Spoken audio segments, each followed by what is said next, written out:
بسم اللہ الرحمن الرحیم۔ ناظرین کرام، ہم آپ کی خدمت میں پروگرام ہم اور ہماری صحت لے کر حاضر ہیں، اور آج ہماری اس مجلس کا موضوع ہے ہومیوپیتھک مدر ٹنکچر نکس ومیکا۔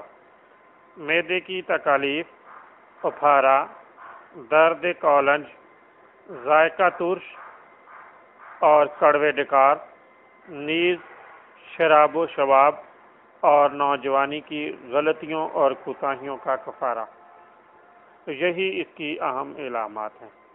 اب اس کی دیگر تفصیلی علامات کا تذکرہ ہوگا۔ یہ دوا ایسی حالتوں میں مفید ہے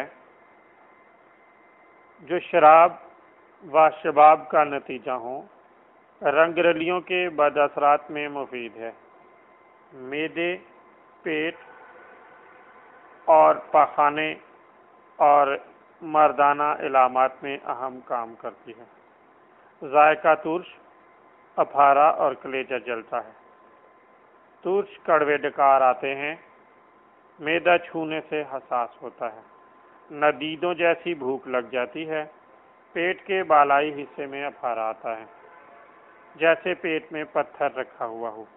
یہ حالت کھانے کے کئی گھنٹے بعد تک جاری رہتی ہے۔ محرک اشیاء کی خواہش، چکنائی والی غذا پسند کرتا ہے اور ہضم بھی کر لیتا ہے۔ پیٹ کی دیواروں میں درد ہوتا ہے، افارہ اور درجے کولنج بھی ہو جاتا ہے۔ جگر میں اجتماع خون اور چوبن ہوتی ہے، الجھا ہوا ہرنیا، پیٹ کے نچلے حصے میں دباؤ جس کا رخ آلات تناسل کی طرف ہوتا ہے، بچوں کے ناک کے ہرنیے میں مفید ہے۔ قبض اور بار بار پخانے کی ناکام حاجت ہوتی ہے، نامکمل پخانہ آتا ہے، طبیعت پخانے کے بعد مطمئن نہیں ہوتی، احساس ہوتا ہے کہ پخانے کا کچھ حصہ ابھی باقی ہے، مقد میں سکڑاؤ آتا ہے، آنتوں کا فعل بے قاعدہ اور الٹ جاتا ہے، جس کی وجہ سے بار بار حاجت ہوتی ہے، ہر مرتبہ تھوڑی مقدار میں پخانہ آتا ہے، قبض اور اسہال باری باری آتے ہیں، بادی بواسیر میں مفید ہے۔ عیاشی اور رنگ رلیوں کے بعد آنے والے اسہال میں مفید ہے۔ پخانہ آنے سے عارضی طور پر درد کم ہو جاتا ہے، اسہال اور جرکان بھی ہو جاتا ہے۔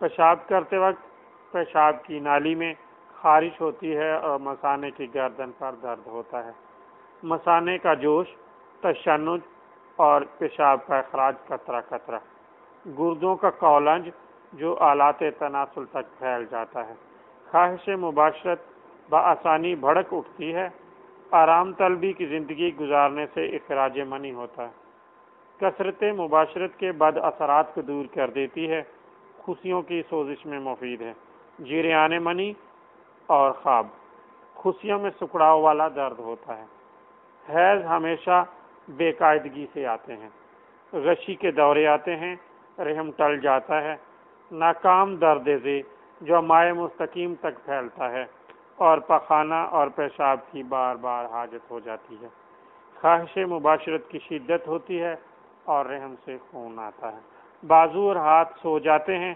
بازوؤں کے جزوی فالج میں بھی اچھا اثر رکھتی ہے، زیادہ محنت یا بھیگنے سے جزوی فالج ہو جاتا ہے، حرکت کرتے وقت جوڑ کڑکڑاتے ہیں، صبح کے وقت بازوؤں اور ٹانگوں کی طاقت ختم ہو جاتی ہے، صبح 3 بجے کے بعد مریض سو نہیں سکتا۔ ناظرین کرام، مقدار خوراک مدر ٹنکچر 1 تا 5 قطرے دن میں 2 سے 3 بار استعمال کیے جا سکتے ہیں۔ ناظرین کرام، اب تک کے لیے اتنا ہی۔